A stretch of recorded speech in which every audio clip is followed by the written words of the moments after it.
Ukraine's ambassador to Australia has cautioned against an over-reliance on China during a visit to Melbourne on Ukrainian Independence Day. 6 months on from Russia's invasion of Ukraine, millions of Ukrainians remain displaced, thousands building a life here in Australia. The Ukrainian ambassador joined members of the Ukrainian community in Melbourne for a church service, marking 31 years of independence from Soviet rule.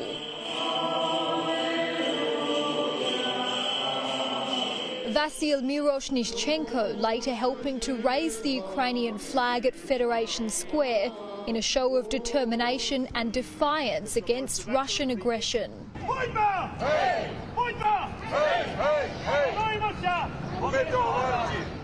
Exactly 6 months on from Russia's invasion of Ukraine, Independence Day has taken on new meaning. Well, it's a very important day for us, for Ukrainians, marking 31st anniversary.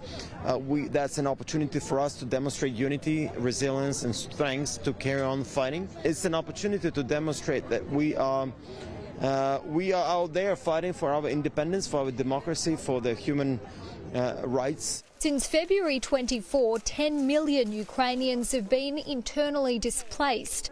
5 million have left the country. 3.5 million of those have settled in Poland and 4,000 have come to Australia, including Irina Rubinyak, who recently arrived in Melbourne after fleeing her hometown of Kalush in search of a better life for her and her daughter. We lived in Poland for 1 month and we had some friends here in Australia who helped us come across on the 600 visa, which we received very quickly. We've been here for 4 months and we're trying to fit in and lead the Ukrainian life along with the Australian life, with all the support that we've received here.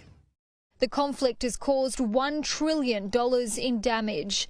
The ambassador says Ukraine will rebuild to be better and stronger when the war eventually ends. He's calling on countries such as Australia for help. There are many opportunities around trade and business, especially in tech and IT industry. I think it's just a low-hanging fruit because Ukraine has some of the best software developers, and I think many Australian businesses can benefit from that. The ambassador also marked the day with a note of caution, arguing against countries relying too heavily on China because he says reliance brings complacency and complacency is dangerous. You already realize it, that you've been too reliant, right? Because since you only can sell iron ore to China and some other limited products, you understand what it's over-reliance.